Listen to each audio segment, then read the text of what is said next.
নমস্কার আমার দেশ বিদেশের সব বন্ধুরা, কে কেমন আছেন? আশা করি খুব ভালো আছেন। আমরাও মোটামুটি ভালোই আছি। প্রবাসী বাঙালিয়ানা উইথ ডরথের নতুন একটি ব্লগে আপনাদের অনেক অনেক স্বাগত। সকাল 7:15 বাজে এখন, আর আকাশটা দেখুন কি সুন্দর। মোহর স্কুলে গেল, সম্রাট দিতে গেল মোহরকে। আমি বাইরে এসে আকাশটা দেখে আর একটু ভিডিও না করে থাকতে পারলাম না। এত সুন্দর একটা আকাশ। ক্যানসাসের আকাশটাই না এরকম ভীষণ হোয়াইট আর খুব পরিষ্কার। সকালবেলায় মোহর না থাকলে অনেকটা সময় ফাঁকা, আর আমি এখন স্কুলেও যাচ্ছি না, যেহেতু বাড়িতেই আছি। এই ফুলগুলো কালকেই ভাসে এনে রেখে দিয়েছিলাম, কিন্তু এখন মনে হচ্ছে অনেকটা বেশি উঁচু হয়ে গেছে, তাই আর একটু কেটে এখানে ঠিকঠাক করে রেখে দেব। মোহর না থাকলে বাড়িটা কেমন একটা ফাঁকা ফাঁকা লাগে, যদিও এখন অভ্যেস হয়ে গেছে আমার। যখন অ্যাপার্টমেন্টে ছিলাম তখন মনে হতো খুব ছোট্ট, খুব অসুবিধা হচ্ছে, আর এখন বাড়িটা কিনে মনে হয় একটু বেশিই বোধহয় বড়। উপরে সম্রাট কাজ করছে, নিচ থেকে ফোন না করলে ও শুনতেও পায় না, জোরে করে ডাকতে হয়, না হলে ফোন করতে হয়। মনে হয় অ্যাপার্টমেন্টটাই ভালো ছিল, অ্যাটলিস্ট সামনে বসে কাজ করতো, আমাকে ওপর নিচ করতে হতো না। আমরা সবাই এই রকম, যখন আমরা কিছু পাই না তখন পাওয়ার একটা আকাঙ্ক্ষা থাকে, আর যখনই আমরা পেয়ে যাই তখনই সেটার ভুল ত্রুটি ধরতে থাকি আমরা। সব কিছুতেই কিছু না কিছু সুবিধে আছে আর কি। আর এই ফুলগুলো না সেই ক্রিসমাসের। এটা ফুল নয়, ঠিক পাতা না ফুল আমি বুঝতেই পারি না। কিছু কিছু সবুজ পাতা, আবার কিছু কিছু এই পাতাগুলো লাল, কি সুন্দর দেখতে। আর কতদিন হয়ে গেল আছে, মাঝে মাঝে একটু জল দিই। আজ প্রায় 2 মাস হয়ে গেল, রোদেও কিন্তু সেভাবে দিই না, কিন্তু কি সুন্দর আছে গাছটা এখনো। যে কোনো স্যুপ খেতেই সম্রাট আর আমি দুজনেই খুব ভালোবাসি। ফ্রিজটা খুলে দেখলাম বেশ খানিকটা চিকেন আছে। সেই চিকেনটা ভালো করে ধুয়ে একবারে চিকেন, সবুজ মুগের ডাল আর যত রকমের সবজি ছিল বাড়িতে, পালং শাক থেকে মিষ্টি কুমড়ো, মাশরুম সব দিয়ে একেবারে ভালো করে একটা হেলদি স্যুপ বানিয়ে নেব আজকে। স্যুপের মধ্যে একটুখানি ভাজা পেঁয়াজ আর একটু অনিয়ন পাউডার দিয়ে দিয়েছিলাম, আর উপরে বেশ খানিকটা করে বাটার দিয়ে গরম গরম স্যুপটা সম্রাটকে সার্ভ করেছিলাম। ভেজিটেবল চিকেন স্যুপ, যত রকম বাড়িতে ভেজিটেবল ছিল, মাশরুম থেকে শুরু করে মিষ্টি কুমড়ো, বাঁধাকপি, পালং শাক, বাহ, আর একটুখানি ডাল দিয়ে দিয়েছে, একটুখানি সবুজ মুগ ডাল। ভালো হয়েছে না? দারুণ। এটা খাওয়া যায়? ওইটা খাওয়া যায় না, না স্মুদিটা খাওয়া যায় না। সম্রাট এগুলো খেতে খুব ভালোবাসে, কিন্তু এই একটা হেলদি স্মুদি বানিয়ে দিই, ওটা কিছুতেই খাবে না। যেহেতু ওটস আছে, ওকে বলে দেওয়া হয়েছে ওটস, আর ওটাই খেতে চায় না। সকাল সকাল মোহরের ঘরে চলে এলাম, মোহরের ঘরের বেডশিটটা চেঞ্জ করে ওকে বালিশের কাভার টাভারগুলো সব চেঞ্জ করে দিই। শীতকালটা মোহরের ঘরটা খুব আরাম, পুরো সারাটা দিন রোদ আসে, সেই একদম বিকেলবেলা পর্যন্ত। মোহর স্কুল থেকে এসেও রোদে বসতে পারে, সেই 4টা 4:30 বাজবে, তারপর রোদ যায়। এখন দিনটা একটু বড় হয়ে গেছে বলে বেশ খানিকক্ষণ রোদ থাকে।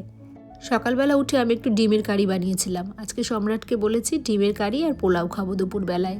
তারপরে ফ্রিজটা পরিষ্কার করতে গিয়ে দেখলাম বেশ কতগুলো চিংড়ি মাছ আছে, তাই ভাবলাম রাতের জন্য একটু বানিয়ে রাখি।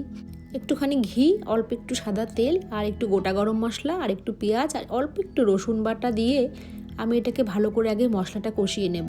চিংড়ি মাছের সাইজগুলো যদিও খুব বেশি বড় নয়, আর মাথা কাটলে তো একদমই ছোট হয়ে যায়। পরে ভাবলাম যে মাথাটা বোধহয় না কাটলেই ভালো হতো। যাই হোক, যখন কেটেই ফেলেছি তখন বেশ ছোটো ছোটোই হয়ে গেছে। আজকে আমরা যেদিন প্রথম এখানে এসেছিলাম, মানে ইউএসএতে যেদিন প্রথম এসেছিলাম 2014 সালে, সেদিনকার কিছু এক্সপিরিয়েন্স আপনাদের সাথে শেয়ার করব। আমরা তখন নিউ জার্সিতে ফার্স্ট এসেছিলাম, আর আমরা নেমেছিলাম হচ্ছে জেএফকে, মানে নিউ ইয়র্কের এয়ারপোর্টে। এবার তখন রাত্রি বাজে 1:30, আর রাত্রি 1:30 বাজে, আর প্রচণ্ড ঝড় বৃষ্টি, বড় বড় গাছ ভেঙে পড়েছে, মানে এয়ারপোর্টের চারি সবাই একই কথা বলা বলি করছে। আর আমরা তো কিছুই জানি না, নতুন এসছি। মোহর একদম ছোট, একটু ওই টলমলো পায়ে দাঁড়াতে পারে কিন্তু হাঁটতে পারে না। গোটা ফ্লাইটে তো আমার হাতের উপরে ছিল, কিছুতেই বাবার কাছে যাবে না, পুরো আমার হাতের উপরে সারা ফ্লাইট। আমি তো হাতটা, মানে বা হাতটা জাস্ট সোজাই করতে পারছিলাম না, এত ব্যথা হয়ে গেছিলো। তারপর যাই হোক, এবার আমাদেরকে তো কেউ আগে থেকে বলে দেয়নি যে ইয়েলো ট্যাক্সি করে আসতে, মানে ওখান থেকে ইয়েলো ট্যাক্সি পাওয়া যাবে, বা ওগুলো চিপ হয়, বা ওগুলো অনেক বেশি বিশ্বাসযোগ্য হয়, কিছুই বলে দেয়নি কেউ। কথা বলতে কি, মানে কাউকে জিজ্ঞেস করবো এই ধরনের কথা আমরা মানে ভাবতেও পারিনি আর কি। ভেবেছিলাম কি আর হবে, এমন পারবো ঠিকই নিজেরা। তারপরে যা ফ্যাসাদে পড়লাম। এইবার সেই একজন ভদ্রলোক তো এসে আমাদেরকে বললেন যে আপনারা নিউ জার্সি যাবেন। আমরা বললাম যে হ্যাঁ নিউ জার্সি। তখন বলছে আমার বড় ভ্যান আছে, আপনাদের তো অনেক লাগেজ, হয়ে যাবে আমার ভ্যানে। ঠিক আছে, উঠে পড়লাম গাড়িতে। মানে আমাদের কিছু চিন্তাও করতে দেয়নি, মানে উনি ব্যাগ নিয়ে সোজাসুজি রওনা দিয়ে দিয়েছেন, মানে আমাদের কার্ডগুলো নিয়ে সোজাসুজি উনি রওনা দিয়ে দিয়েছেন আর কি। তার পেছনে পেছনে তো আমি এদিকে অনেক রাত হয়ে গেছে, মোহর ঘুমিয়ে যাচ্ছে, মানে ঘুমিয়ে গেছে অলরেডি, আমাদেরও প্রচণ্ড মানে ঘুম খিদে সব একসাথে। যাই হোক, তা ওনার গাড়িতে করে উঠে বসলাম। এবার যাচ্ছি, অন্ধকার, মানে প্রচণ্ড অন্ধকার চারিদিকে রাস্তা।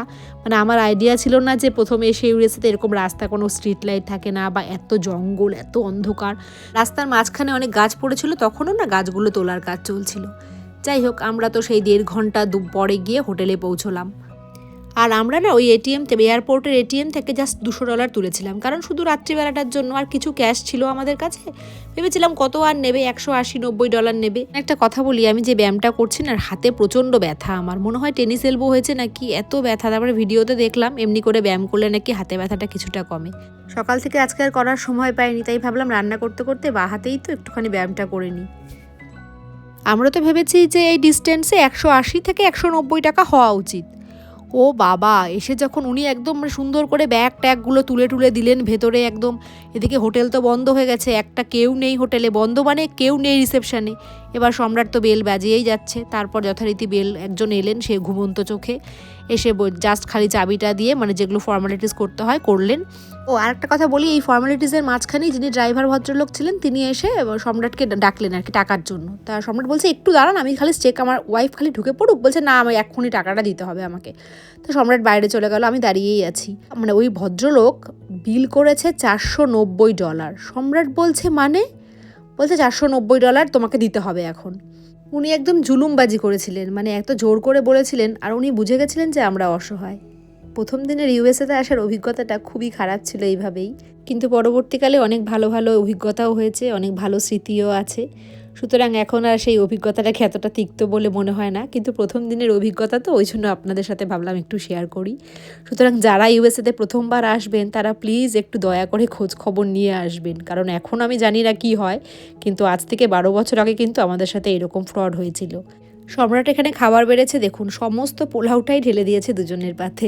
যাই হোক, আমার আজকের ব্লগটা এই পর্যন্তই। আমার আজকের ব্লগটা যদি ভালো লাগে, লাইক, কমেন্ট আর একটু সাবস্ক্রাইব করে দেবেন। সবাই খুব ভালো থাকবেন, আনন্দে থাকবেন। শুভরাত্রি।